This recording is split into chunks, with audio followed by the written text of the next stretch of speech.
काबिल तकरीम उलमाए किराम, मुअक्कर व मुहतरम सामिईन इज़ाम,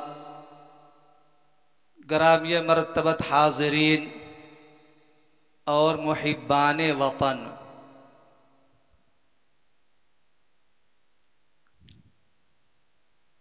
आज हम और आप यहाँ जो बैठे हुए हैं बहुत अहम मौजू और टॉपिक पर गुफ्तगू सुनने के लिए। तौहीद की अमानत सीनों में है हमारे, आसान नहीं मिटाना नामो निशा हमारा। कुछ बात है कि हस्ती मिटती नहीं जहां में, सदियों रहा है दुश्मन दौरे ज़मा हमारा।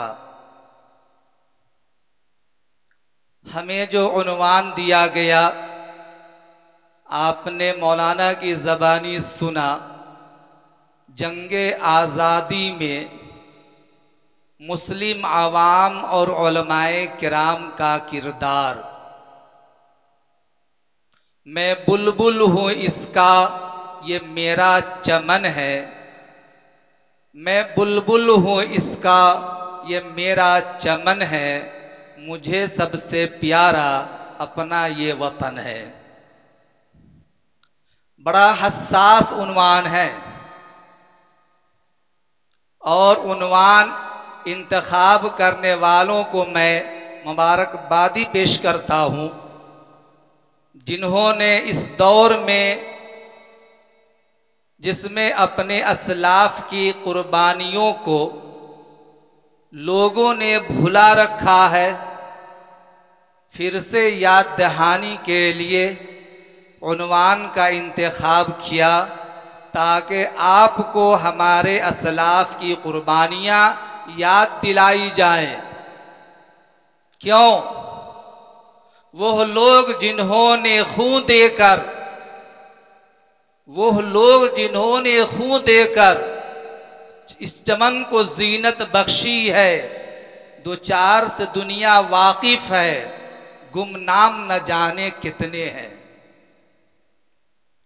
न्यू जनरेशन और नई नस्ल को आगाह कराना बेइंतहा जरूरी है, क्योंकि उन्हें पता ही नहीं कि ये हमारा मुल्क कैसा मुल्क रहा है और हमारे सराखीले आज़ादी ने, मुजाहिदीन आज़ादी ने इस मुल्क को कितनी कुर्बानियों के बाद आज़ाद कराया है।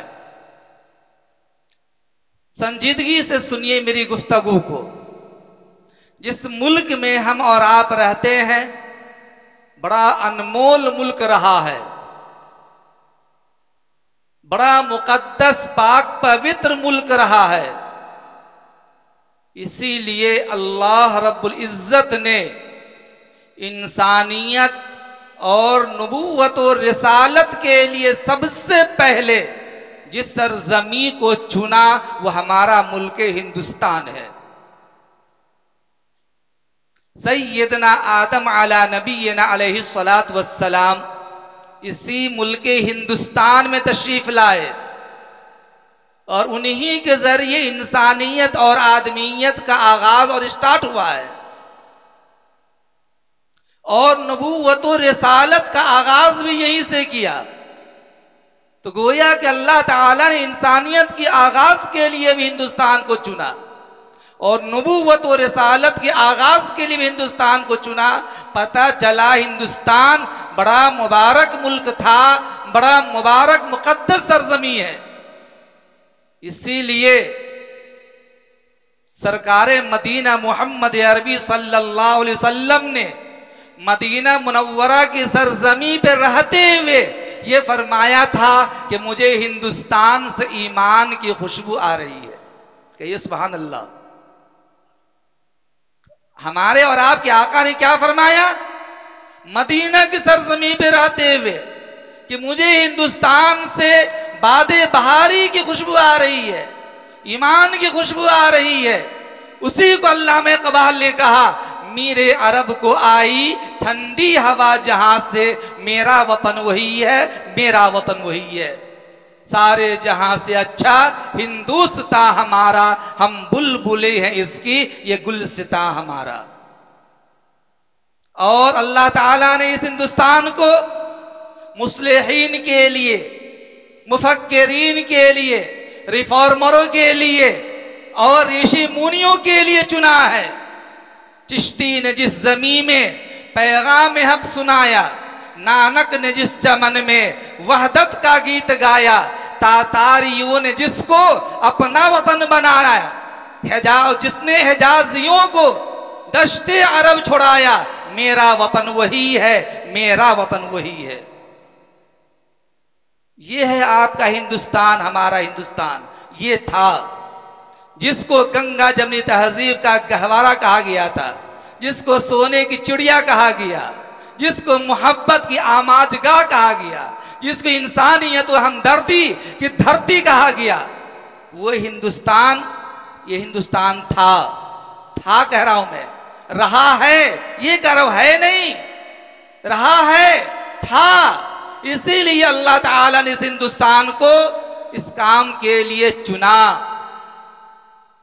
ये हमारा हिंदुस्तान जिस पर साल हा साल तक मुसलमानों की हुक्मरानी रही,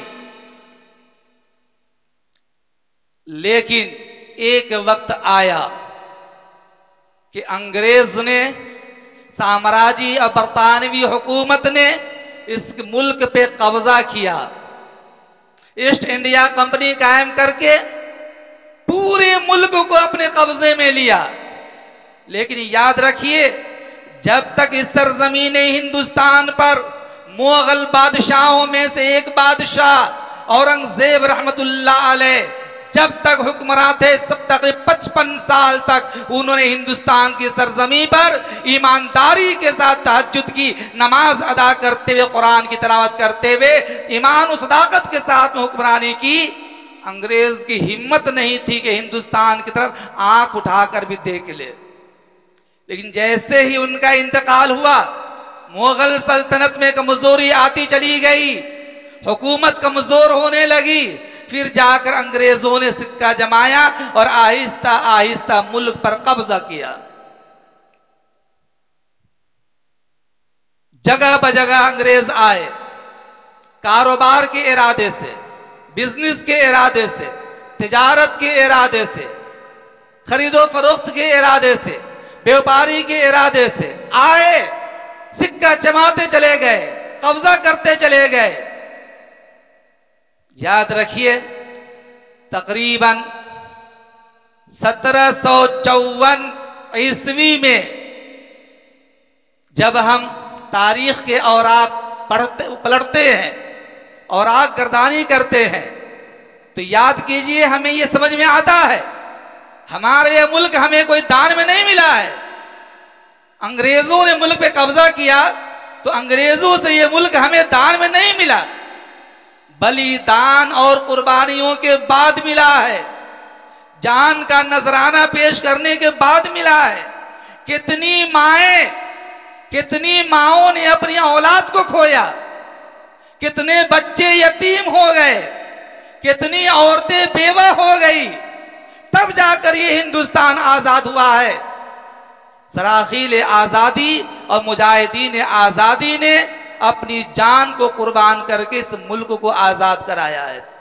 जब हम तारीख के औराक पलटते हैं तो तकरीबन 1754 ईस्वी में सबसे पहले अंग्रेज के खिलाफ जिसने आवाज उठाई, नवाब सिराजुद्दौला के नाना अली वर्दी खान ने अंग्रेज के खिलाफ सबसे पहले जिहाद का इरादा किया।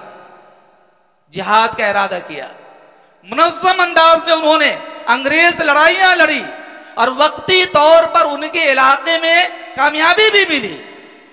लेकिन अंग्रेजों की शातिराना याराना चाल भांप ना सके और 1754 में अली वर्दी खां अपने इलाका में शहीद कर दिए गए। फिर अंग्रेजों का कदम बढ़ने लगा। तकरीबन 1757 ईस्वी में नवाब सिराजुद्दौला जो अली खां वर्दी के नवासे थे, उन्होंने अंग्रेज के बढ़ते कदम को रोकना चाहा, लेकिन खुद वो अपने दरबारियों के मुनाफिकाना चाल की वजह से और दरबारी साजिशों की वजह से अपने इलाका मुर्शिदाबाद में अंग्रेजों के हाथ शहीद कर दिए गए और लोगों को नाकामी हाथ लगी, शिकस्त हाथ लगी। फिर क्या था, अंग्रेज आहिस्ता आहिस्ता बढ़ने लगा, मुल्कों पे कब्जा करने लगा। इस इलाके में कब्जा, उस इलाके में कब्जा, वहां कब्जा, जगह बजग अंग्रेजों ने कब्जा करना शुरू किया। मजालिम ढाने लगे, जुल्मों सितम के पहाड़ तोड़ने लगे, खून की नदियां बहाने लगे, मासूम बच्चों को पैरों तले रौंदने लगे, औरतों की इज्जत और नामूस को लूटने लगे। हिंदू, मुस्लिम, सिख, ईसाई, किसी का कोई फर्क नहीं था, सबको रौंदते हुए अंग्रेज आगे बढ़ते जा रहा था। उस मौके पर अपने वक्त का बहादुर, अपने वक्त का जरीबा कमाल, बुलंद हिम्मत इंसान फतेह अली मोहम्मद खां यानी टीपू सुल्तान ने अंग्रेज की चाल को भांपते हुए आगे कदम बढ़ाया और मुसल्लह फौज तैयार करके अंग्रेज से मुकाबला के लिए आगे बढ़े। लेकिन वो भी कामयाब ना हुए। तकरीबन 5 मई 1799 ईस्वी को उन्हें श्रंगापट्टनम में अंग्रेज से लड़ते लड़ते उन्होंने अपनी जान मुल्क की आजादी के लिए मुल्क के हवाले किया। अंग्रेज के रहमो करम पे जीना गवारा नहीं किया, अपनी जान कुर्बान करा दी मुल्क को आजाद कराने के लिए, लोगों को हुकूक दिलाने के लिए, लोगों की इज्जत आबरू की हिफाजत के लिए, मुल्क की सालमियत को बाकी रखने के लिए। और उन्होंने साफ लफ्जों में यह कहा था, गीदड़ की 100 साल जिंदगी के मुकाबले में शेर की 1 दिन की जिंदगी बेहतर होती है। लेकिन अंग्रेजों के सामने सर नहीं झुकाया, मुल्क के लिए शहीद कर दिए गए। जैसे ही 5 मई सन 1799 ईस्वी में अंग्रेजों ने शहीद किया, उनकी लाश के सामने खड़े होकर अंग्रेजों ने कहा, आज से हिंदुस्तान हमारा है। क्या कहा?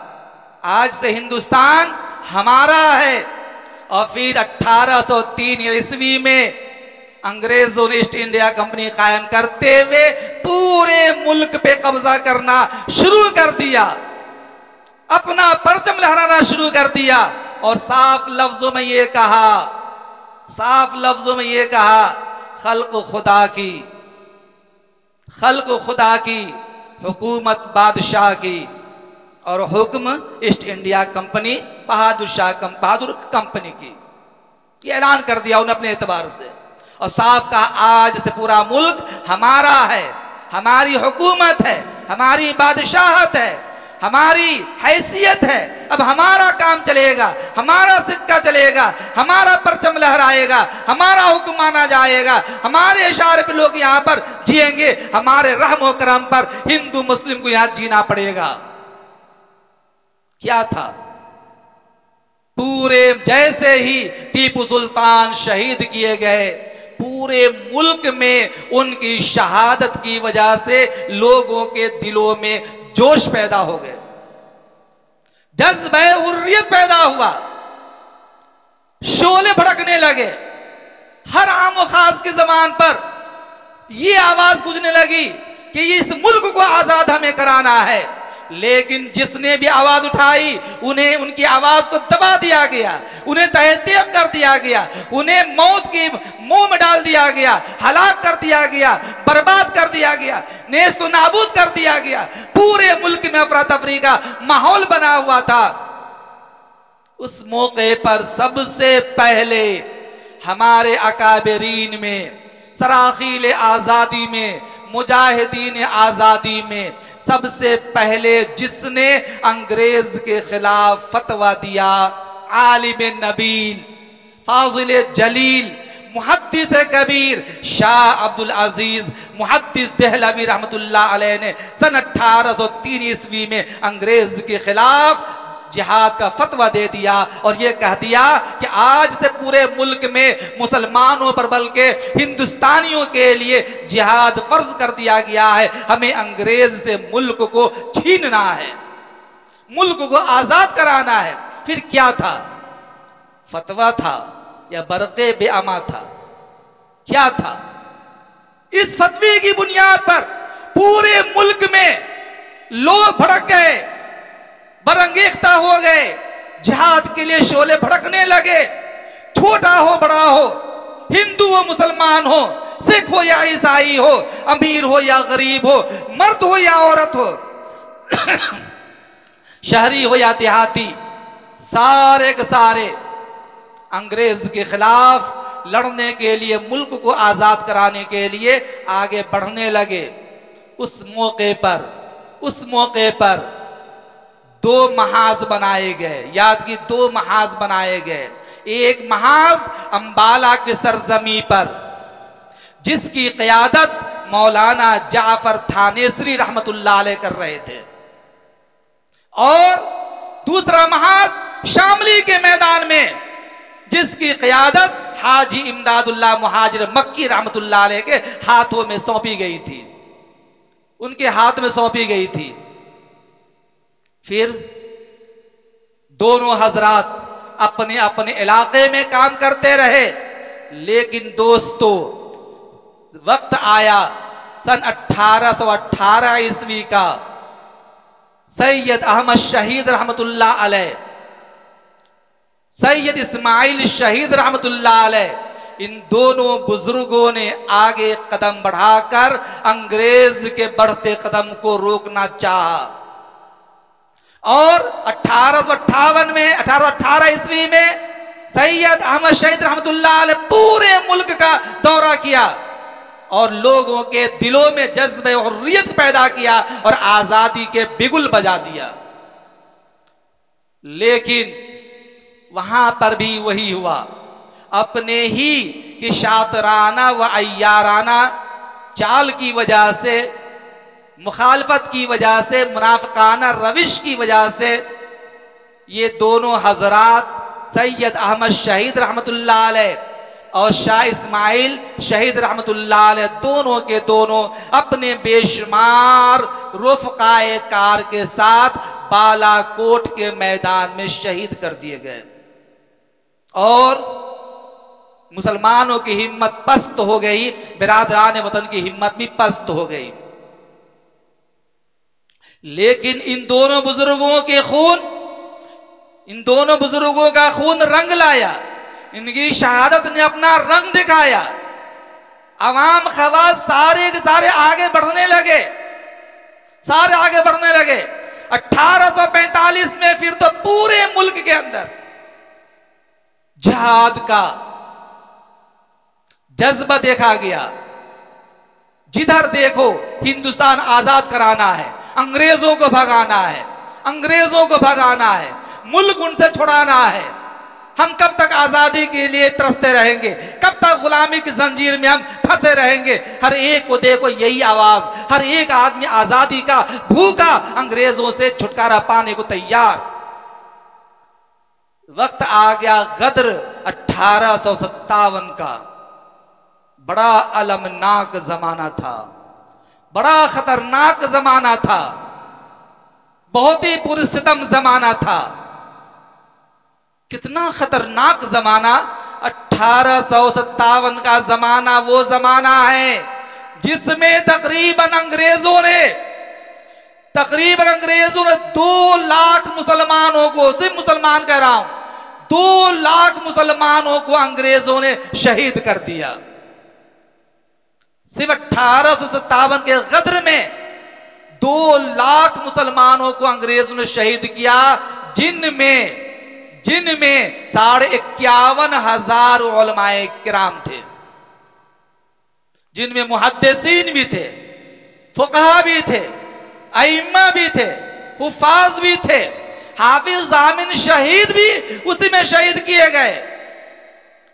2 लाख मुसलमान अवाम यहां शहीद कर दिए जाए, 51,500 उनमें उलमाए किराम शहीद कर दिए जाए, उनमें भी 500 उलमाए किराम को दिल्ली की सरजमी पे तख्तेदार पे लटका दिया गया, फांसी के फंदे पे लटका दिया गया था। 500 बड़े बड़े उलमाए किराम, जिनमें हमारे जैसे छोटे मोटे नहीं, वक्त के चोटी के उलमा, बड़े फकीह, मुहद्दिस और उलमा, अपने वक्त के फन को सुलझाने वाले, कौम की रियायत करने वाले, हुकूक अदा करने वाले, ऐसे चोटी के उलमा शहीद कर दिए गए। याद कीजिए मेरे दोस्तों, फिर 1861 का जमाना आया। 1861 में अंग्रेजों ने कुरान करीम के 3 लाख नुस्खे आग में जला दिए। 3 लाख नुस्खे आग में जला दिए। मैं तारीख बता रहा हूं आपको। सन 1861 ईस्वी में 3 लाख कुरान के नुस्खे जलाए गए। सन 1864 में का जमाना आता है। एक अंग्रेज मुआर्रिख है टॉमसन, मिस्टर टॉमसन अपनी डायरी में तहरीर करता है, वो राइट करता, लिखता है कि सन 1864 से लेकर 1867 तक अंग्रेजों ने फैसला कर लिया हिंदुस्तान से हमें मुसलमानों को और खास उलमाए किराम को साफ कर देना है, खत्म कर देना है। न रहे बास न बाजे बांसुरी। ये उलमाए किराम है जो हमारे लिए रोड़े बनते नजर आ रहे हैं, दांत खट्टे करते हमें नजर आ रहे हैं। इन्हें का हमें खात्मा करना है। मिस्टर एडवर्ड टॉमसन कहता है कि तकरीबन इन 3 सालों में 1764 से लेकर 1767 तक, इन 3 सालों के अंदर अंग्रेज ने 14,000 उलमाए किराम को फांसी पे लटकाया। ये अलग है। 14,000 उलमाए किराम फांसी पे लटकाया। उनमें भी 5 उलमाए किराम जो चोटी उलमा थे वो दिल्ली की सरजमी पे फांसी पे लटकाए गए। मिस्टर एडवर्ड लिखता है कि दिल्ली के चांदनी चौक से खैबर तक कोई भी ऐसा दरख्त नहीं था जिस पर उलमा की गर्दनें न लटक रही हो। उलमा की गर्दनें न लटक रही हो, ऐसा कोई भी दरख्त नहीं था। रोड के दोनों किनारे जितने दरख्त थे, हर दरख्त पर एक एक आलिम की गर्दन लटक रही थी, जिसपे उसको सूली दे दी गई थी। ये भी वो लिखता है कि यही नहीं बल्कि लाहौर की जामे मस्जिद में उसके सहन के अंदर फांसी का फंदा बनाया गया था, जिस पर रोज 80 उलमाए किराम को फांसी के फंदे पे लटकाया जा रहा था। रोज यहां तक के आग का तन्नूर खोदा गया, आग भड़काई गई, शोला जनाग। एक आलिम को लाया जाता है, कहा जाता है तुम अभी भी बाज आ जाओ अंग्रेज के खिलाफ फतवा देने से, अंग्रेज के खिलाफ लड़ने से, तुम्हें छोड़ दूंगा। लेकिन वो इतने जरी आलिम और मुतवक्किल और खुदा परस्त आलिम थे कि वो जान देना मुल्क के लिए गवारा किया। अंग्रेज के खिलाफ फतवा ना दे इसे गवारा नहीं किया। मुल्क को बचाने के लिए, मुल्क को आजाद कराने के लिए अपनी आंखों के सामने उलमाए किराम को जलते हुए देखा, खुद भी आग में जले, लेकिन उन्होंने मुल्क के लिए कभी भी सौतेला बर्ताव नहीं किया। यहां तक के लिखा है किताबों में कि अल-अयाज़ बिल्लाह खिंजीर के खालों में उलमाए किराम को भर भर करके दरिया रावी के अंदर पानी में बहा दिया जा रहा था। उन्हें सैल पानी में यूं ही धकेल दिया जा रहा था और वो बेचारे भी उसी पानी के अंदर घुट घुट करके उसी में वो मर जाए, शहीद हो रहे थे। फिर जमाना आया 1866 का। इन्हीं मुजाहिदीन आजादी ने सोचा अगर इसी तरीका से उलमा शहीद होते रहेंगे, सरजमीने हिंद के उलमा खत्म हो जाएंगे, के कुरान पढ़ाने वाला, हदीस पढ़ाने वाला, तफसीर पढ़ाने वाला, इमामत करने वाला, बच्चों को तालीम देने वाला, नमाज पढ़ाने वाला, मसला बताने वाला कोई भी नहीं रहेगा। तो 1866 ईस्वी में हजरत मौलाना कासिम नानौतवी रहमतुल्लाह अलैह ने दारुल उलूम देवबंद की बुनियाद डाली और अल्लाह ने उसको इतना तनावर बनाया, अस्लुहा साबितुन व फरउहा फिस समा का मिस्ताक बन गया, जो आज पूरी दुनिया के लिए दारुल उलूम मीनार-ए नूर की हैसियत से है। जिसका पढ़ने वाला, जिसका फैज याफ्ता दुनिया के हर कोशे में है। शेख तकी उस्मानी दामद बरकातुहुम ने जहान दीदा में लिखा है कि जिस जगह सूरज तुलू होता है उस जगह मेरा दुनिया के आखिरी किनारे पहुंचना हुआ, आखिरी किनारे पहुंचना हुआ। वहां छोटी सी मस्जिद थी, उस मस्जिद में एक इमाम था। मेरा जब पहुंचना हुआ वहां, मैंने पूछा मौलाना आप कहां के हैं और कहां से पढ़े हुए हैं? तो उन्होंने कहा कि मैं दारुल उलूम देवबंद से पढ़ा हुआ हूं। दारुल उलूम का फैज अल्हम्दुलिल्लाह ये है, बिल वास्ता बिला वास्ता पूरी दुनिया के अंदर इसका फैज है। और आजादी की लड़ाई में दारुल उलूम ने जो अहम रोल अदा किया वो एक मुस्तकिल जामे तरीन गुफ्तगू है। 18 फिर जमाना बढ़ता रहा, सिलसिला बढ़ता रहा। अंग्रेजों के लिए हिंदुस्तान की जमीन तंग होती रही। मुल्क हिंदुस्तान के अंदर अंग्रेज के खिलाफ तहरीक आजादी चली, तहरीक बालाकोट चली, तहरीक हुर्रियत चली, तहरीक रेशमी रोमाल चली, तहरीक सियालकोट चली, अंग्रेज भगाओ तहरीक चली, हिंदुस्तान आजाद कराओ तहरीक चली, मुख्तलिफ तहरीकें चलाई गई। तब जाकर ये हमारा मुल्क हिंदुस्तान आजाद हुआ। लेकिन ये मत समझिए कि जिस मुल्क में हम और आप रहते, बिरादरान वतन रहते हैं, तो ये मुल्क यूं ही हमको अंग्रेजों ने दान में दे दिया। नहीं नहीं, बल्कि बलिदान और लाखों की तादाद में जान को इस मुल्क के लिए कुर्बान करने के बाद हमें ये मुल्क हासिल हुआ अंग्रेजों के चंगुल से। वैसे हासिल नहीं हुआ। इतनी अगर हमारे उलमाए किराम की कुर्बानियां न होती, मुल्क आजाद न होता। हमारे उलमाए किराम ने अपने खून दे करके इस मुल्क को रौनक बख्शा है। इसमें जीनत जो आई है, इसमें रौनक जो आई है, इसमें शादाबी जो आई है, गंगा जमनी तहजीब जो आई है, ये हमारे उलमाए किराम की कुर्बानियों का नतीजा है। याद कीजिए हज़रत मौलाना हज़रत मुहानी रहमतुल्लाह अलैह की कुर्बानी को, कि जेल के अंदर सोबतें झेल रहे हैं, मुसीबतें काट रहे हैं। अंग्रेज ने उन्हें चक्की चलाने के लिए कह दिया था। है मश्क सुखन, साफ लफ्ज़ शेर है उसके अंदर। मौलाना हज़रत मुहानी अलैहिर्रहमा ने जेल में चक्की चलाते हुए दर्द भरे अंदाज में जो शेर कहा था, है मश्क सुखन, क्या शेर वो शेर कहा है जिसे चक्की चलाने के सिलसिले में बहुत दर्द भरे अंदाज में उन्होंने कहा था। आखिर में जो है एक तरफा तमाशा है, हसरत की तबीयत भी, ये दर्द भरे अंदाज में उन्होंने कहा था। और ये मौलाना जाफर थानेसी रहमतुल्लाह अलैह, वो भी जेल की सलाखों में थे, जेल की सलाखों में थे। जेल के अंदर रहते हुए, मुसीबतें झेलते हुए, एक मर्तबा मुलाकात की गरज से उनके बच्चे और बीवी रोते चीखते चिल्लाते पहुंचते हैं और मुलाकात करते हैं। उस मौके पर मौलाना जाफर थानेसी रहमतुल्लाह अलैह ने कहा था कि बेटे गम मत करो, जिंदगी सलामत रहेगी, जरूर मुलाकात होगी, वरना हौज़े कौसर पर जरूर मुलाकात होगी, हौज़े कौसर जरूर मुलाकात होगी। और फिर उसी जेल में रहते हुए खत आता है, चिट्ठी आती है, जेलर चिट्ठी लेके पहुंचता है।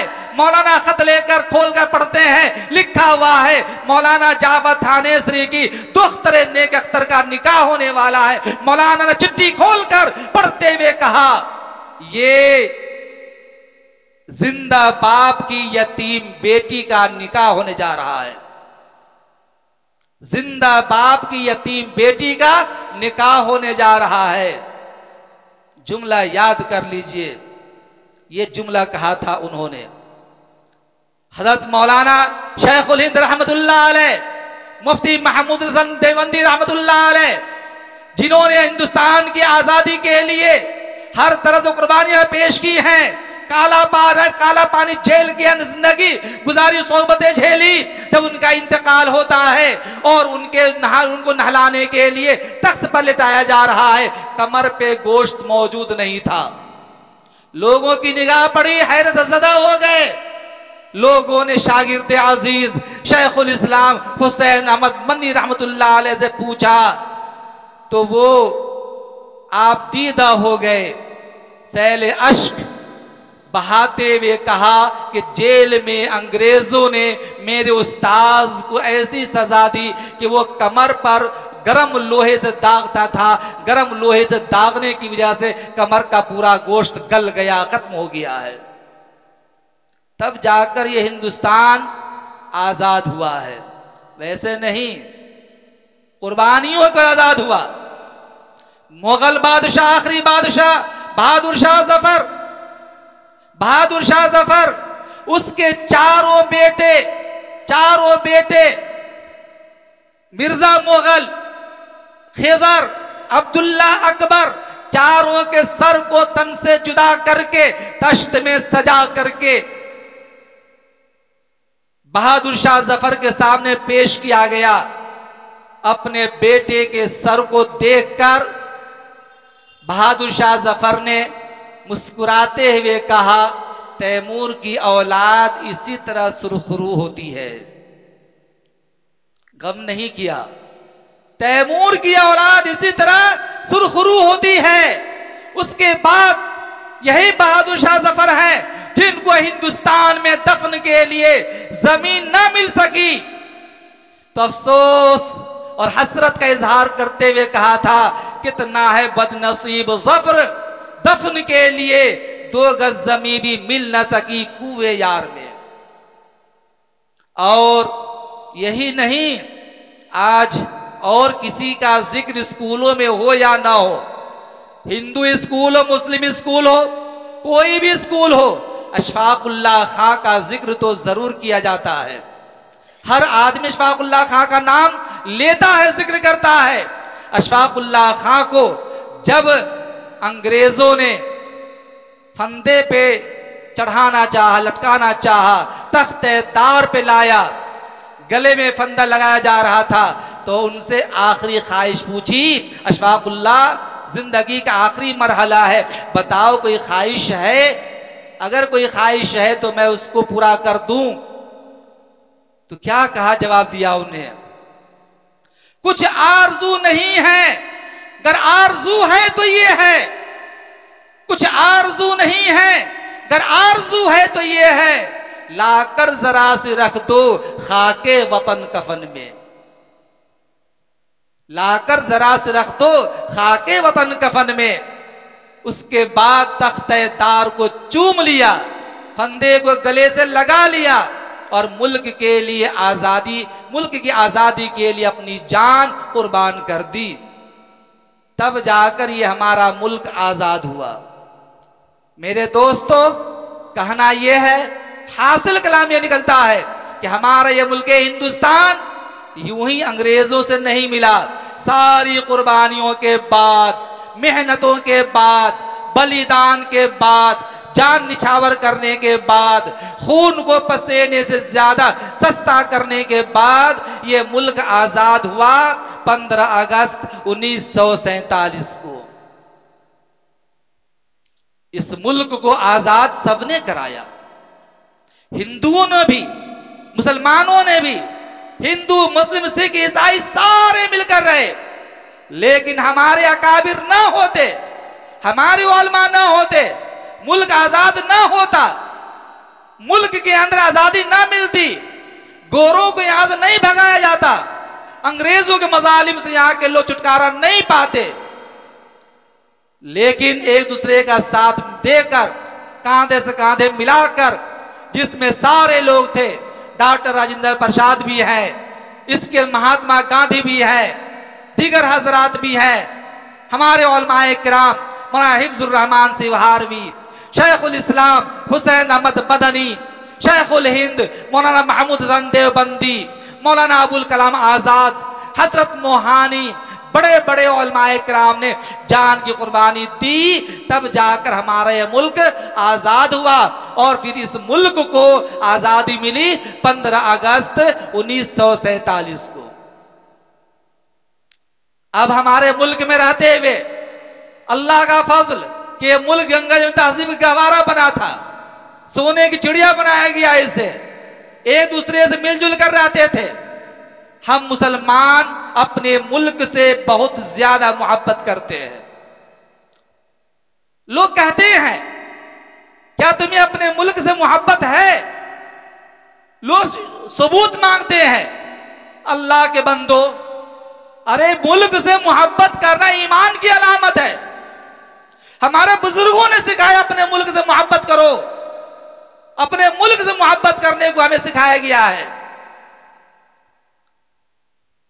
अब हमारा ये मुल्क आजाद है, हम मुल्क में रहते हैं और हमारे बुजुर्गों ने यह कहा है कि मुल्क में रहते हुए हमें अमन चैन कायम करके रखना है, मुल्क को तालीमी एतबार से तरक्की देना है, मुल्क को तिजारत के एतबार तरक्की देना है, हमें यह तफरकाबाजी नहीं करना है, हमें मुल्क को सींचना है, मुल्क को आगे ले जाना है, मुल्क को करप्शन से, मुल्क को मजालिम से, मुल्क को जुल्म ज्यादती से पाक करना है। इसके लिए चूंकि मुल्क जब आजाद है, इस मुल्क के अंदर सारे लोग रहते हैं, ये मैं कदा सभी का है, कदम कदम बहम चले, हमारे साथ तुम चलो, तुम्हारे साथ हम चले, न हमसे दूर तुम चलो, न तुमसे दूर हम चले, मिला ये दोस्ती का वक्त है, मिला के सब कदम चले।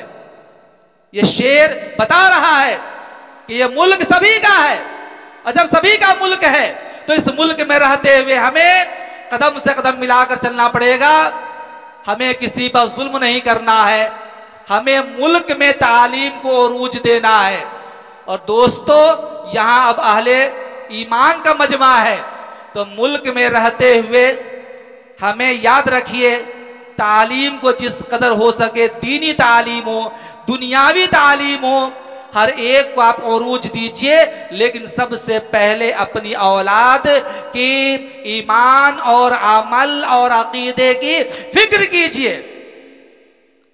मैं आप इस बात हट के इस्लाही मुआशरे पे कुछ गुफ्तगू करना चाहता हूं, इस्लाही गुफ्तगू करना चाहता हूं। दोस्तों, जब हमारे मुल्कों में हमारे बुजुर्गों ने आजाद कराया, हमारे सराकीले हिंद ने आजाद कराया, हमारे उलमाए किराम ने आजाद कराया, और आज उलमाए किराम की हम खिदमात को याद कर रहे हैं, तो याद कर लीजिए, आइए इस जगह पे कि रुए जमी पे अल्लाह के नबी के बाद सबसे ज्यादा डरने वाली कौम, डरने वाली शख्सियत अगर कोई है अल्लाह ताला से, जिसके दिल में तकवा है, जिसके दिल में खशियत है, जिसके दिल में कौम की नुमाइंदगी की फिक्र है, जिसके दिल में कौम की फलाह बहबूदी की फिक्र है, जिसके दिल में कौम की नई नस्ल की फिक्र है। अगर ये आप नई नस्ल की फिक्र ना होती तो मौलाना अपने साथियों से मिल करके ये 5 रोजा जलसा क्यों करवाते, क्यों आपके मुख्तलिफ उन्वान में प्रोग्राम सुनवाते। लेकिन याद रखिए, ये प्रोग्राम सुनवाने इस बात की अलामत है कि उलमा के दिलों में आपकी फिक्र है, उलमा के दिलों में अल्लाह का डर है। मैं उलमा की अजमत बताना चाहता हूं आपको, अल्लाह रब्बुल इज्जत ने खुसूसियत के साथ इसका जिक्र किया है। मैं अपने अंदाज में आना चाहता हूं अब कुरान करीम के 22वें पारे में, सूरह फातिर के 4थे रुकू में, आयत नंबर 28 में अल्लाह रब्बुल इज्जत ने इरशाद फरमाया, इन्नमा यख्शल्लाह मिन इबादिहिल उलमा। अल्लाह के सारे बंदों में जितने बंदे हैं, चाहे वो किसी भी बिरादरी से ताल्लुक रखता हो, किसी खानदान से ताल्लुक रखता हो, किसी कबीले से ताल्लुक रखता हो, तमाम बंदों में अल्लाह से डरने वाली जमात अगर है तो वो उलमाए किराम की जमात है, जिसके दिल में अल्लाह का डर है, हलाल व हराम है, खशियत व खुदाबंदी है, अल्लाह की मोहब्बत है, रसूल की इताअत है, कुरान की तालीम है, कुरान की तालीम के इशाअत का जज्बा है, मस्जिद के मिंबर व मेहराब के तरक्की देने का जज्बा है, आवाम को मस्जिद तक लाने का जज्बा है, सही राह पर ले जाने का जज्बा है। कैसे लोगों के दिलों में ईमान पैदा हो जाए, नमाज का तरीका आ जाए, दीनदारी आ जाए, कैसे लोग हलाल रोजी खाने वाले हो जाए, ये उलमाए किराम ही आपकी रहबरी कर सकते हैं। क्यों कर सकते हैं? क्योंकि जो मकाम उलमा का है वो और किसी का नहीं है। कुरान करीम के 23वें पारे में सूरह जुमर के पहले रुकू में आयत नंबर 9 में अल्लाह ताला ने इरशाद फरमाया, कुल हल यस्तविल्लज़ीना यअलमूना वल्लज़ीना ला यअलमून, ऐ नबी लोगों से कह दीजिए, क्या अहले इल्म और बगैर अहले इल्म बराबर हो सकते हैं? पढ़े लिखे लोग बगैर पढ़े बराबर हो सकते हैं? हरगिज हरगिज नहीं। मुआजना करेंगे, जो मकाम उलमा का है वो मकाम आम इंसानों का नहीं हो सकता है। और आगे बढ़िए, कुरान करीम के 28वें पारे में सूरह मुजादला के दूसरे रुकू में आयत नंबर 11 में अल्लाह ताला ने इरशाद फरमाया, यरफ़इल्लाहुल्लज़ीना आमनू मिनकुम वल्लज़ीना ऊतुल इल्म दरजात। इस आयत करीमा में भी अल्लाह ताला ने अहले इल्म के दराजात के बुलंद करने का जिक्र फरमाया है। और आप के इसका एहसास कब हुआ? लॉकडाउन का जमाना गुजरा, लॉकडाउन का जमाना गुजरा, 5 वक्त नमाज पढ़ना भी दुश्वार हो गया था, तरावी के लोग तरस रहे थे, 5 वक्त नमाज की इमामत के लिए लोग तरस रहे थे, कोई मौलवी नहीं मिल रहा था, हाफिज नहीं मिल रहा था, नमाज जनाजा पढ़ाने वाला कोई नहीं मिल रहा था, निकाह पढ़ाना दूर की बात है, बच्चे के कान में अजान कौन दे? एक बच्चा पैदा होता है, उसके कान में अजान मौलवी देगा, बच्चा का नाम कौन रखेगा? मौलवी नाम रखेगा, बच्चे का अगर बच्चा बालिग हो जाता है निकाह मौलवी पढ़ाएगा, नमाज जनाजा मौलवी पढ़ाएगा, 5 वक्त नमाज मौलवी पढ़ाएगा, दीन के मसाइल मौलवी कराएगा, कुरान खानी में मौलवी जाएगा, घर का उद्घाटन करना मौलवी उद्घाटन करेगा, दुकान शुरू करना दुआ कौन करेगा? मौलवी दुआ करेगा। पता चला के हर डिपार्टमेंट में, हर गोशे में, हर वक्त में आप मौलवी के मोहताज है। जिसको मोहताज, जिसका आपको मोहताज बनाया गया है वो अल्लाह की नजर में बड़ा मकबूल जमात और मकबूल बंदा है। और मैं नहीं कहता, याद कीजिए उलमाए किराम उठते जा रहे हैं हमारे दरमियान से।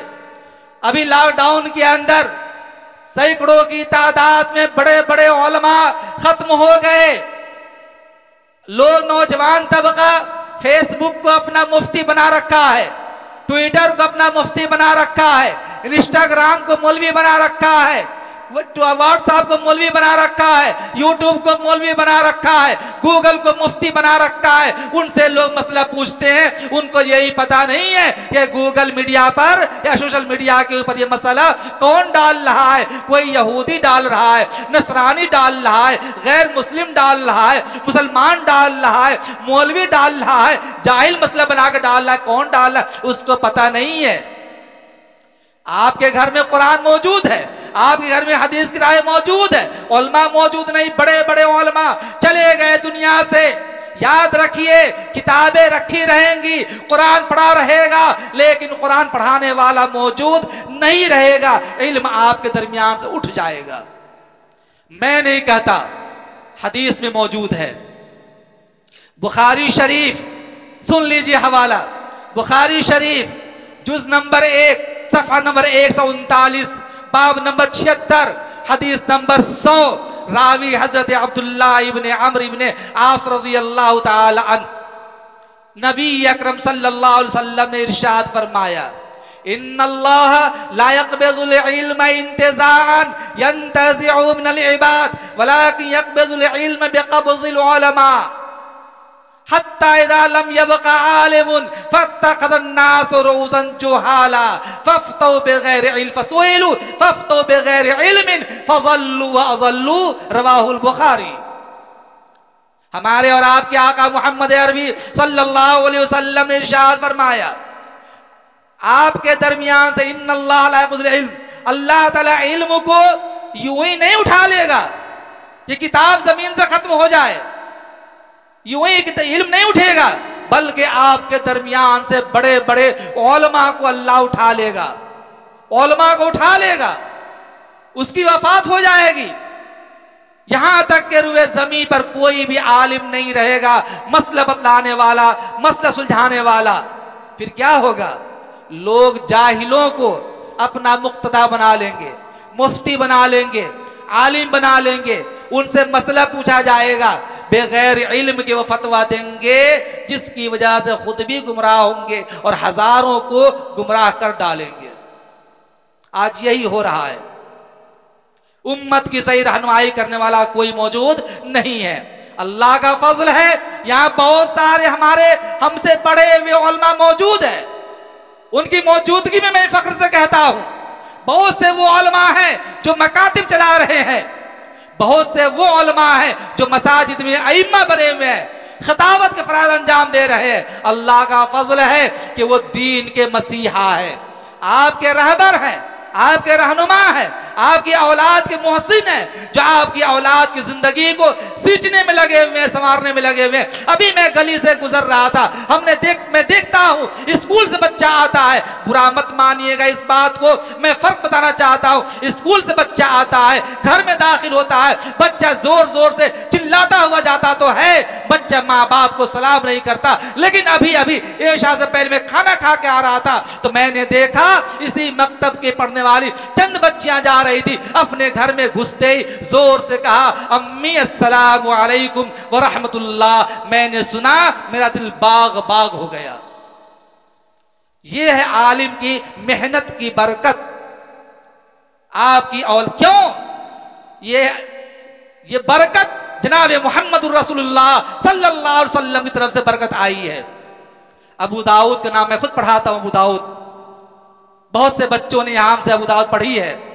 अबू दाऊद शरीफ जुज नंबर 3 सफा नंबर 543, बाब नंबर 504, हदीस नंबर 1441 पर हजरत अबू हुरैरा रज़ियल्लाहु ताला अन्हु की रिवायत मौजूद है।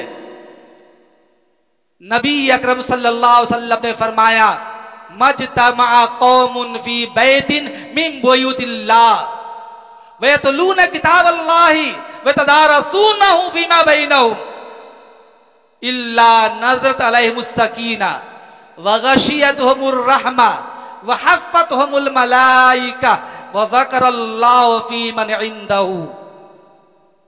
उलमा समझ रहे होंगे इस बात को, इनकी पजीराई हो रही है। सरकार मदीना की ज़बानी कौन नबी, हमारे नबी का जिक्र सुनते हैं, नबी का नाम लेते हैं, नबी की मोहब्बत का दम तो भरते हैं, लेकिन नबी के बताए तरीके में हम नहीं चलते। जबकि क्या तरीका था?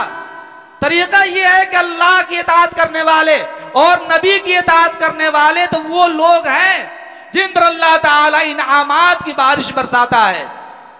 क़यामत के दिन अल्लाह ताला नबियों के साथ जमा करेगा। मैं नहीं कहता, कुरान कह रहा है।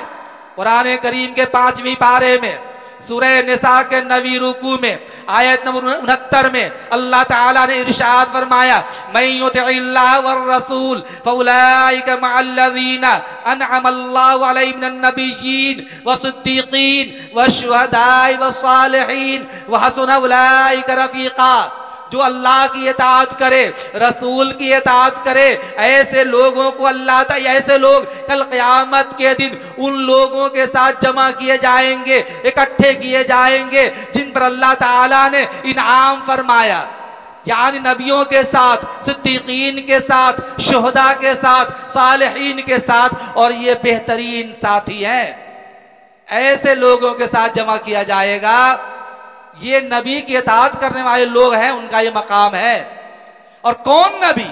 मैं आपको नबी का औसाफ बतला दूं ताकि आपका ईमान ताजा हो जाए। आप नबी का नाम सिर्फ सुना होगा कि हमारे नबी का नाम मुहम्मदुर रसूलुल्लाह सल्लल्लाहु अलैहि वसल्लम है। मैं आपके ईमान को ताजा कर देता हूं। वो हमारे नबी कौन है? फखरे रसूल है, मौलाए कुल है, हादी सुबुल है, अल्लाह का दिलबर है, कौनैन का सरवर है, साक़ी कौसर है, शाफ़े महशर है, बरतर बाला कदर अंबिया का अफसर है, जो हसीन है, नाज़नीन है, माह जबी मुरसलीन है, रहमतुल लिल आलमीन है, मुरादुल मुश्ताकीन है, शफीउल मुज़निबीन है, सारी कायनात में बेहतरीन है, जिसके किरदार की अजमतों पर उसके हाथ दीन को भी यकीन है, जो रहबर और रहनुमा है, बदरुद्दुजा है, शम्सुज़्ज़ुहा है, खैरुल वरा है, अहमद मुज्तबा, मोहम्मद मुस्तफ़ा है, जो बैठे तो धरती को सुकून मिल जाए, जो उठे तो आसमान को बुलंदियां मिल जाए, जो बाहर निकले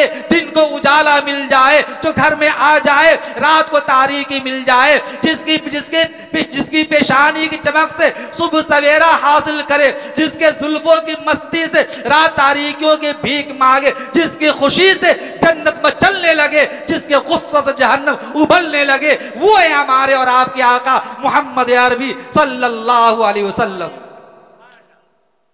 तो हमारे नबी तो ये है, उसी नबी ने सिखाया वतन से मोहब्बत करना ईमान की अलामत है। मिलेगी मंजिल मकसूद, ये ईमान रखते हैं, मिलेगी मंजिल मकसूद, ये ईमान रखते हैं। हम अपनी रहनुमाई के लिए कुरान रखते हैं, वफादारी वतन से हो यही ईमान कहता है, यही इस्लाम कहता है। हम अपने दिल के हर गोशे में हिंदुस्तान रखते हैं। लोग हमसे पूछते हैं आप क्या मोहब्बत ईमान और वतन के लिए मुसलमान से ज्यादा वफादार कोई हो ही नहीं सकता। क्यों? ये मुसलमान वो है जिसकी आवाज है, गुलशने हिंद को सींचा है लहू से हमने, गुलशने हिंद को सींचा है लहू से हमने, बीज नफरत के किसी को नहीं बोने देंगे, चाहे जिस्म के हो जाए हमारे कितने ही टुकड़े, हम मुल्क के टुकड़े नहीं होने देंगे। यह आवाज हम मुसलमानों की। मैं ये कह रहा था कि ये बच्चों पर एहसान सरकार मदीना मोहम्मद अरबी सल्लल्लाहु अलैहि वसल्लम की वजह से इन उलमाए किराम के एहसान मानिए। कुरान की तालीम दिलाकर, एजुकेशन दिलाकर, कुरान का नूर फैलाकर आपके घरों में बरकत डाल रहे हैं। आपके बच्चों को सलाम करने का तरीका सिखा दिया है। मैं मकतब की बात करके जरा सा हौसला बढ़ा दूं, और सारे गार्जियन जितने बैठे हुए हैं, आप अपनी जिम्मेदारी समझिए कि आपके बच्चे के लिए ये उलमाए किराम किस कदर मेहनत कर रहे हैं और आपको कितना कमाल देना चाहते हैं। नबी अकरम सल्लल्लाहु अलैहि वसल्लम ने फरमाया, मजतमा कौमुन फी बैति मिन बुयूतिल्लाह, जब चंद लोग अल्लाह के घरों में से किसी घर में जमा हो जाते हैं, यतलूना किताब अल्लाही, वो कुरान करीम की तिलावत करते हैं, अल्लाह की किताब की तिलावत करते हैं, वतदारसूनहु बैनहुम, फिर वो उनके दरमियान में कुरान पढ़ते और पढ़ाते हैं। बहुत सी मस्जिद में तफसीर चलती माशाअल्लाह, उलमा तफसीर बयान करते, वो भी इसी में दाखिल है। कुरान पढ़ते पढ़ाते हैं, कुरान का तर्जुमा पढ़ाते हैं, कुरान की तफसीर करते हैं, कुरान समझाते हैं, कुरान मफ़हूम बताते हैं। तदारसून बैनहुम, आगे फायदा किया, इल्ला नज़लत अलैहिमुस सकीना, नतीजा यह है अल्लाह ताला की तरफ से ऐसे लोगों पर, ऐसे मोहल्ले वालों पर, वहां के मकीनों पर अल्लाह ताला सकीना नाजिल करता है। मैं एक जगह प्रोग्राम में था, एक बच्ची मकतब में सिर्फ 4.5 महीने में हाफिज कुरान बनी थी, सिर्फ 4.5 महीने में हाफिज कुरान बनी थी। मैंने खुद मजमे आम में कुर्सी पे बैठाकर पूरे कुरान से 9 सवालात किए थे, कठिन से कठिन सवालात। सारे सवालों का उसने सही अंदाज में जवाब दिया था, पूरा मजमा हिल गया था।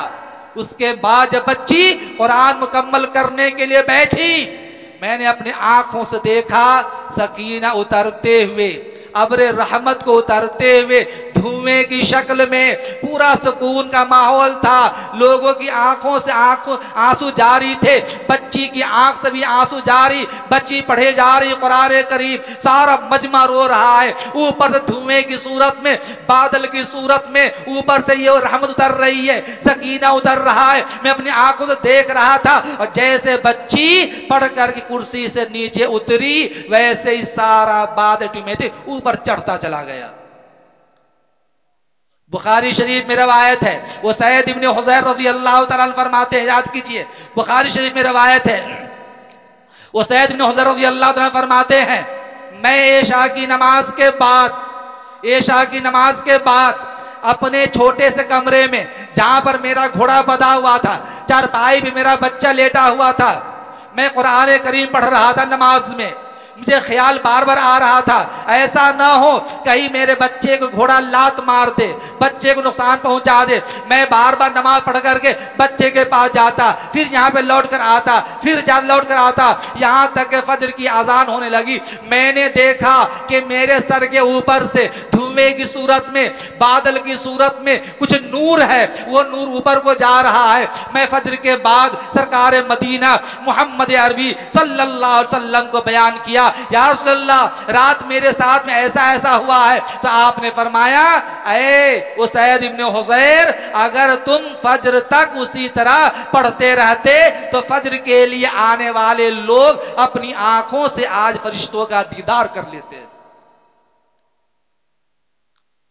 सरकार मदीना क्या फरमाया, इल्ला नज़रत अलैहिमुस सकीना, ऐसे मोहल्ले वालों पर, ऐसे वालिदैन पर, ऐसे घरों में, ऐसी मस्जिद में, ऐसे असातिज़ा उलमा के ऊपर सकीना नाजिल होता है। व गशियतहुमुर रहमा, और चार जानिब से रहमतें ढांप लेती है, रहमत ढांप लेती है। वहफ़्फ़तहुमुल मलाइका, फरिश्ते उनका इहाता कर लेते हैं, घेर लेते हैं। जैसे यहां बैठे हुए हैं, अल्लाह की बात हो रही है, रसूल की बात हो रही है, कुरान की बात हो रही है, हदीस की बात हो रही है, इसलिए यहां पर भी रहमत नाजिल हो रही है, सकीना नाजिल हो रहा है। फरिश्तों ने आपको घेर रखा है। अल्लाह ताला अपने मुकर्रब फरिश्तों के सामने इन तमाम लोगों का जिक्र कर रहा है। और जैसे आप यहां से उठेंगे, फरिश्तों से कहा जाएगा रब की तरफ से, ऐ मेरे फरिश्तों बताओ इनका क्या बदला दिया जाए। फरिश्ते कहेंगे अल्लाह मैं क्या बताऊं। तो ऐलान होगा, जाओ उस मजमा में शरीक होने वाले तमाम लोगों के गुनाहों को मैंने माफ कर दिया। यह है इस मजमा की बरकत, उलमा की बरकत, पढ़ाने वालों की बरकत, जो ये पढ़ा रहे माशाअल्लाह। और याद कीजिए, और आपकी बात वालिदैन के लिए तो उलमा की बात, वालिदैन की बात बताता हूं, क्या है कुरान पढ़ने वालों का मकाम। मैं अपनी बात जल्द खत्म करना चाहता हूं, उनका इंतकाल हो गया, जाएगा, लौटना जल्दी जाऊंगा। तो मैं बताना, आपके हौसला बढ़ाना चाहता हूं, क्या फायदा होता है। एक वालिद जाहिल, एक जाहिल इंसान का इंतकाल हो गया। देखिए कुरान पढ़ने वालों की बरकत। मैं कहा करता हूं, अपने बच्चों को दीनी तालीम दिलाइए। अगर दुनियावी तालीम भी दिला रहे हैं तो दीनी माहौल में दिलाइए, दीनी माहौल में दिलाइए, दीनी तहजीब में दिलाइए, ताकि आपके बच्चे बच्चियों पर दीनी माहौल का रंग चढ़ा रहे दुनिया की तालीम के बावजूद। एक आदमी का इंतकाल हो गया, इंतहाई दर्जा पापी इंसान, जाहिल इंसान, किसी काम का नहीं, शराबी कबाबी सारे गुनाह। जब उसका इंतकाल हो गया, अल्लाह ताला माफ करने पर आए तो कोई एक बहाना ढूंढ लेता है। जब इंतकाल हो गया, उस बंदे को बुलाया गया, पूछा गया ये बताओ तुम नमाजी हो? कहा नहीं, मैंने कोई नमाज नहीं पढ़ी। रोजा रखा? कहा रोजा भी नहीं रखा, मैं जानता ही रोजा क्या चीज है। हज किया? हज भी मालूम नहीं। ज़कात दी? ज़कात भी मालूम नहीं। क्या कोई नेक अमल किया? कहा कुछ भी नेक अमल नहीं किया, पूरी जिंदगी जहालत में गुजर गई, पूरी जिंदगी जहालत में गुजरी है। कहा अच्छा तुम हाफिज हो? कहा कि नहीं। तेरा बच्चा कोई हाफिज है? कहा कि नहीं। तेरे गांव में कोई हाफिज है? कहा कि मेरे गांव में भी कोई हाफिज नहीं है। कहा ये बताओ जब गांव में हाफिज नहीं, गांव तुम हाफिज नहीं, तेरी औलाद हाफिज नहीं, तेरे खानदान में कोई हाफिज नहीं, कभी तेरे दरवाजे पर से कोई हाफिज कुरान गुजरा है कभी? तो वो जोर देगा दिमाग पे, कहेगा हाँ ए अल्लाह याद आ रहा है, अभी मेरे इंतकाल से एक साल पहले रमजान का महीना आया, जैसे ही चांद निकला तो चांद निकलते ही देखा कि मेरे गांव के बगल वाले गांव से एक हाफिज साहब मेरे गांव के दूसरे गांव में जो बगल में है तरावी पढ़ाने के लिए जा रहे थे, वो मेरे दरवाजे से गुजर कर जा रहे थे, मैंने उनको देखा। कहा अच्छा देखा? कहा कि हाँ। अल्लाह तआला फरमाया क्या है मेरे बंदे, याद रखो उस एक हाफिज कुरान के तेरे दरवाजे से गुजर जाने की बरकत की वजह से तेरी जिंदगी के सारे गुनाहों को माफ करता हूं और तुझे जन्नत का परवाना अता करता हूं। यह है मकाम। इसीलिए कहा गया, ये नहीं कहा गया मिनिस्टर का एहतराम कीजिए, ये नहीं कहा गया पार्षद का एहतराम कीजिए, एमएलए का एहतराम कीजिए। सरकार मदीना मोहम्मद अरबी सल्लल्लाहु अलैहि वसल्लम ने अहले कुरान, अहले इल्म, हाफिज कुरान, आलिम उलमा के इकराम करने का पूरी उम्मत को हुक्म दिया है, पूरी उम्मत को हुक्म दिया है। क्या कहा? अकरिमू हमलल कुरान, जिनके सीने में कुरान है, आलिम हो, हाफिज हो, कारी हो, मुफ्ती, मुहद्दिस, काजी, कोई भी हो, जिनके सीने में कुरान है, अकरिमू हमलल कुरान, उनका इकराम करो, उनका एहतराम करो। क्यों करो? मन अकरमहुम फकद अकरमनी, जिसने हाफिज कुरान का, आलिम दीन का, इमाम साहब का इकराम किया, एहतराम किया, उसने मेरा इकराम किया, मेरा एहतराम किया। जिसने उनका दीदार किया उसने मेरा दीदार किया, जिसने उनसे मुसाफा किया उसने मुझसे मुसाफा किया। और आगे फरमाया मन अकरमनी फकद अकरमहुल्लाह, जिसने मेरा इकराम किया, मेरा एहतराम किया, तहकीक उसने अल्लाह का इकराम किया, और जिसने अल्लाह का इकराम किया अल्लाह उसे जन्नत का परवाना अता फरमा देता है। दोस्तों, हमारी औलाद, हमारी नई नस्ल, मैं बात समेट रहा हूं, हमारी नई नस्ल, हमारी औलाद हमारी हरकत को देखती है, नकल हरकत को देखती है, चाल चलन को देखती है। औलाद के बिगड़ने में, संवरने में सबसे पहला आइडियल वालिदैन है। जैसे पूरी उम्मत के लिए, पूरी इंसानियत के लिए नमूना और आइडियल सरकार मदीना मोहम्मद अरबी सल्लल्लाहु अलैहि वसल्लम है। कुरान करीम के 21वीं पारे में सूरह अहज़ाब के 3रे रुकू में आयत नंबर 21 में अल्लाह ने फरमाया लक़द कान लकुम फी रसूलिल्लाहि उस्वतुन हसना, तुम्हारे लिए सबसे बेहतरीन नमूना जिंदगी गुजारने के एतबार से, आमाल के एतबार से, इबादत के एतबार से, माशियात के एतबार से, तालीमात के एतबार से, मईशत के एतबार से, लैलो नहार के एतबार से, शादी ब्याह के एतबार से, पैदाइश के एतबार से, जिंदगी गुजारने के एतबार से, तमाम मराहिल के एतबार से पूरी इंसानियत के लिए सबसे बेहतरीन आइडियल अगर कोई जात है तो वह हमारे और आपके आका ताजदार मदीना मोहम्मद अरबी सल्लल्लाहु अलैहि वसल्लम, जिनको अल्लाह ने पूरी इंसानियत के लिए नबी रहमत बना करके भेजा है, कायनात के लिए नबी बना करके भेजा है, कायनात के लिए नबी बना करके भेजा है। वैसे ही घर में रहते हुए वालिदैन अपनी औलाद के लिए क्या है? आइडियल है। बच्चा हमारा हमें देख करके बनता भी है और हमें देख करके संवरता भी है। बाप भी नमाजी है, बच्चा नमाज के लिए नहीं जाएगा। अगर बाप ने बेटे से कहा बेटे नमाज ले जाओ, कहा पहले अब तो अपने तो पढ़ो। बाप खुली गाली बकता है, बेटा वैसे ही जबान इख्तियार करेगा। मां बच्चे को गाली देती है, बच्चा गाली सीख लेता है।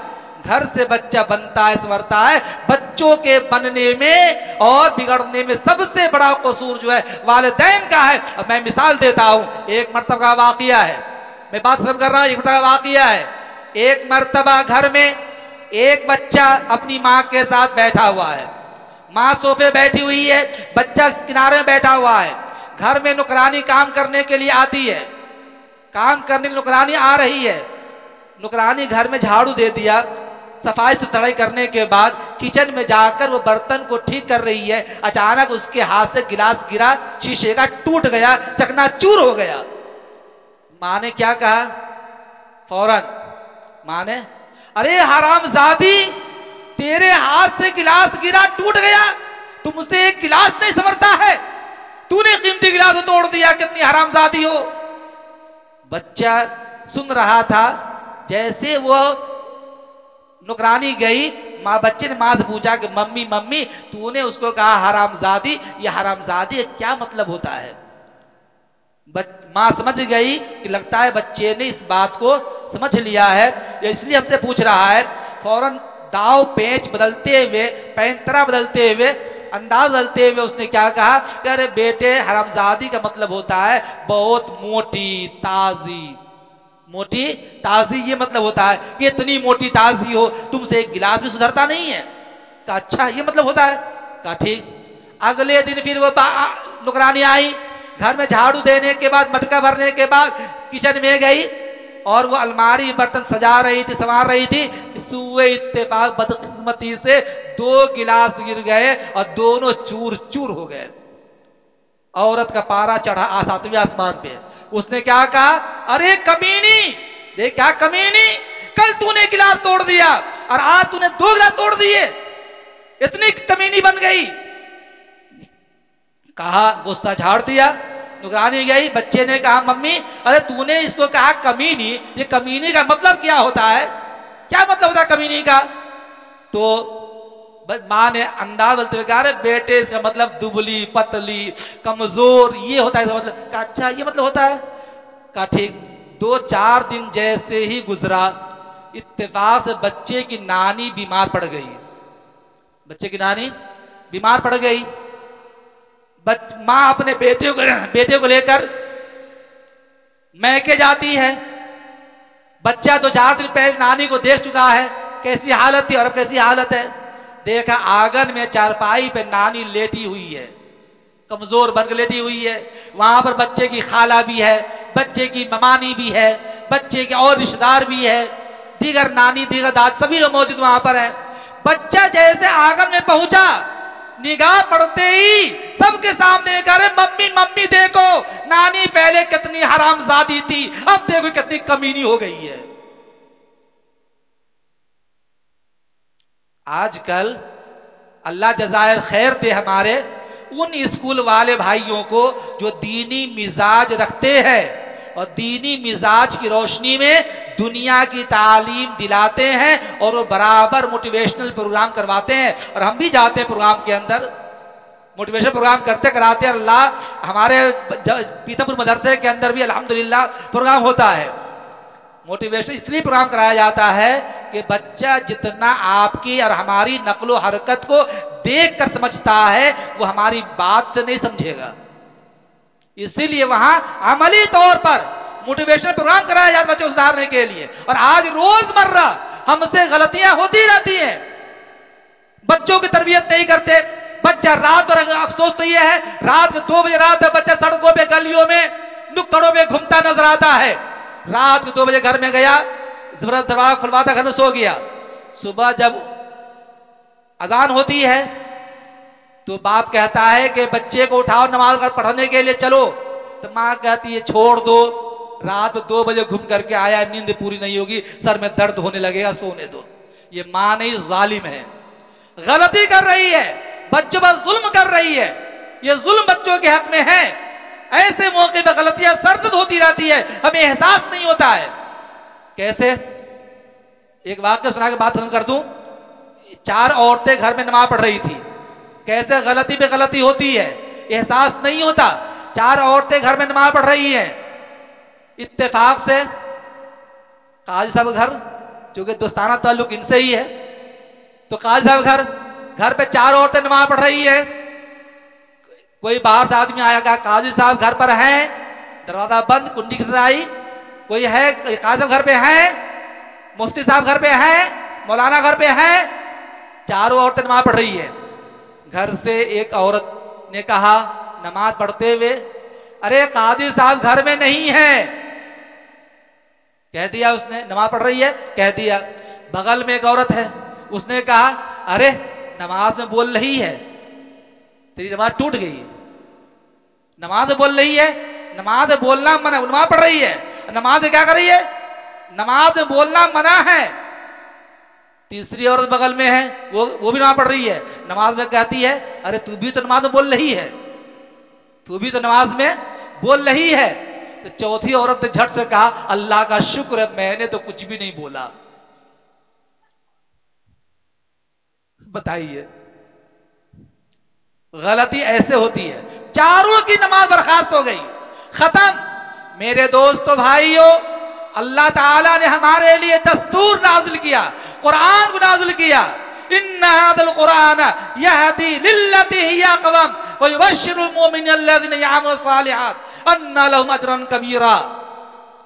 ये कुरान की आयत है जिसमें कुरान को रहबर, हादी, रहनुमा सब कहा गया।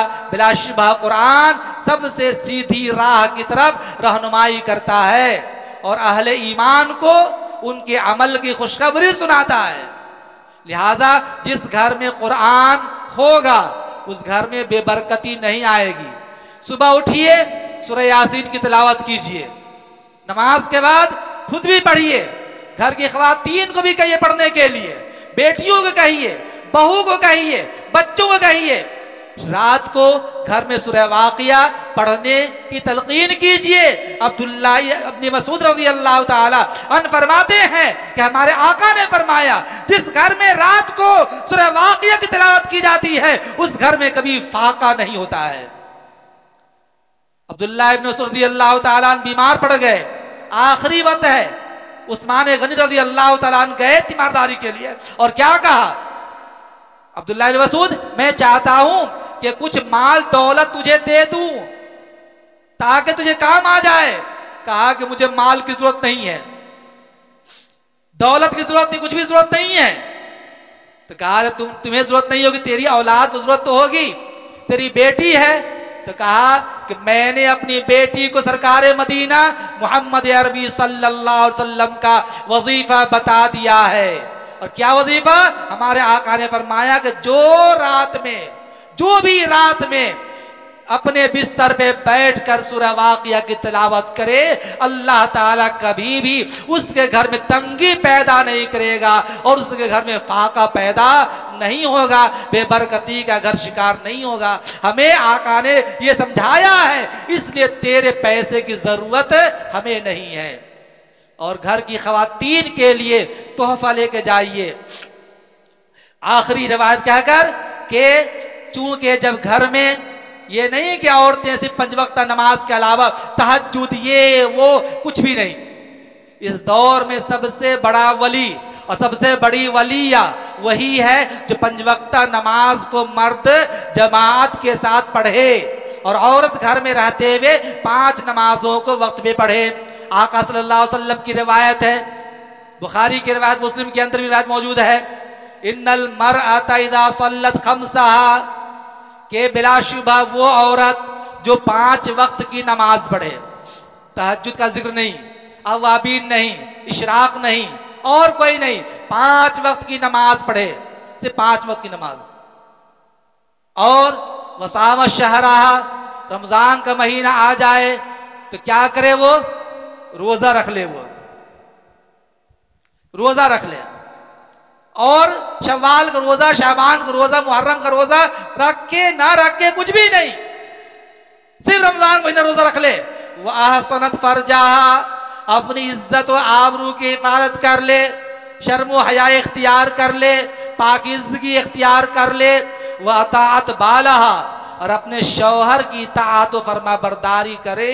हुजूर ने फरमाया फले तदखुल मिन अय्यि अबवाबिल जन्नति शाअत, क़यामत के दिन ऐलान होगा जन्नत के जिस दरवाजे से चाहो जन्नत में दाखिल हो जाओ। यह है हुजूर का ऐलान। और नौजवान साथियों, नौजवानों को आखिरी वजीफा वालिदैन की कद्र करो। नौजवानों, पूछो उन लोगों से जिनके वालिदैन मौजूद नहीं है, बाप है मां नहीं, मां है बाप नहीं, या दोनों नहीं है, यतीमी का दौर गुजर रहा है, घर से जाता है दुआ नहीं मिलती है, बाहर से आता है मां का दीदार नहीं होता है। गारंटी है आप हज करने के लिए जाएं, हज कबूल हो ना हो, बैतुल्लाह का तवाफ करें कबूल हो या ना हो, हजर अस्वद को चूमे कबूल हो या ना हो, सफा मरवा की साई करें कबूल हो या ना हो, अराफात के मैदान में वकूफ करें कबूल हो या ना हो, मुज़दलिफा में वकूफ करें कबूल हो या ना हो, कुर्बानी करें कबूल हो या ना हो, कोई गारंटी नहीं है। लेकिन हमारे और आपके आका जनाब मुहम्मदुर रसूलुल्लाह सल्लल्लाहु अलैहि वसल्लम ने पूरी गारंटी के साथ में ये ऐलान फरमाया कि जो आदमी मोहब्बत भरी निगाह से माँ बाप के चेहरे को देखेगा, अल्लाह उसे हज मकबूल का सवाब अता फरमाएगा। अल्लाह ताला हम सभी लोगों को कई बात पे अमल करने की तौफीक अता फरमाए। वाखिरु दावाना अल्हम्दुलिल्लाहि रब्बिल आलमीन। दूर से पढ़ लीजिए।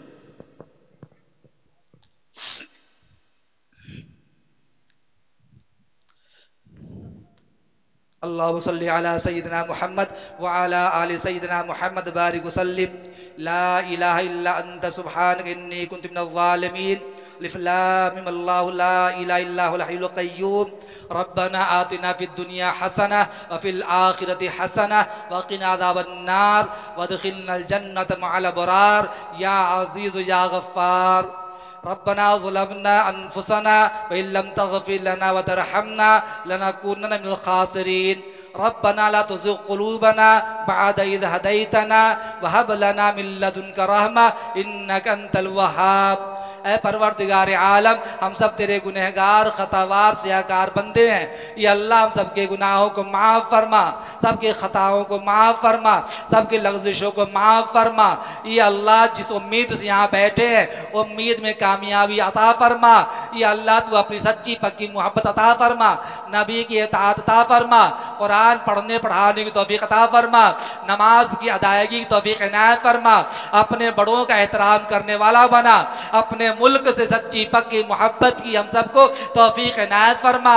ये अल्लाह अपने आलो औलाद की सही तरबियत की फिक्र करने वाला बना। ये अल्लाह हम में जो बीमार हैं उन्हें शिफाए कामिला अता फरमा, जिनके घरों में बीमार हैं उन्हें भी शिफाए कामिला आज मुस्लिम नसीब फरमा। ये अल्लाह जिनके इज़्ज़ो क़रबा दुनिया से गुजर चुके हैं, ये अल्लाह उन्हें करवट करवट जन्नत नसीब फरमा। ये अल्लाह उनकी मग़फ़िरत फरमा। ये अल्लाह सबकी रोजी रोजगार में बरकती अता फरमा। ये अल्लाह इस मस्जिद के जितने काम बाकी हैं ये अल्लाह गैब से ताउन फरमा और गैब से इसको पूरा फरमा। ये अल्लाह जितने लोगों ने इस मस्जिद के अंदर ये अल्लाह ताउन किया, जैसे भी ताउन के दामे दिरमे सुखने कदमे हर एक के ताउन को बेहद कबूल फरमा। और जो काम बाकी रह गया पूरी यकजहती के साथ इज्तिमाइयत के साथ काम करने की सबको तौफीक इनायत फरमा, इखलास अता फरमा, इत्तिहाद अता फरमा। ये अल्लाह अपनी मोहब्बत अता फरमा, अपने घर के काम को पाए तकमील तक पहुंचा। ये अल्लाह पूरे मजमा को कबूल फरमा। ये अल्लाह जिन जिन लोगों ने ये 5 दिन के लिए प्रोग्राम के इनेकाद करने की हिम्मत की है, ये अल्लाह उनकी हिम्मतों में दोबालगी अता फरमा। ये अल्लाह मैं इन सबको दुआएं देता हूँ, ये अल्लाह दुआएं देता हूँ, ये अल्लाह इनकी नेक नियति को कबूल फरमा। ये अल्लाह नेक नियत कबूल फरमा। ऐ परवरदिगार आलम इन्हें हौसला अता फरमा, मुल्क में अमन चैन अता फरमा, मुल्क से नासूर बीमारी को दूर फरमा। ये अल्लाह बदअमनी को दूर फरमा। ये अल्लाह सभी को मिलजुल करके ये अल्लाह इज्जत आबरू के साथ मुल्क को तरक्की की राह पर ले जाने की तौफीक इनायत फरमा। ये अल्लाह हमें मुल्क में करप्शन को खत्म करने वाला बना, मुल्क में तालीम को तरक्की देने की तौफीक अता फरमा। ये अल्लाह मुल्क से ज़बूहाली को दूर फरमा। ये अल्लाह मुल्क से बदअमनी को दूर फरमा, पूरे मुल्क के अंदर अमन चैन का माहौल पैदा फरमा। हमारे शुरूर फितन से अहले वतन को महफूज फरमा, अहले वतन के शुरूर फितन से हमारी हिफाजत फरमा।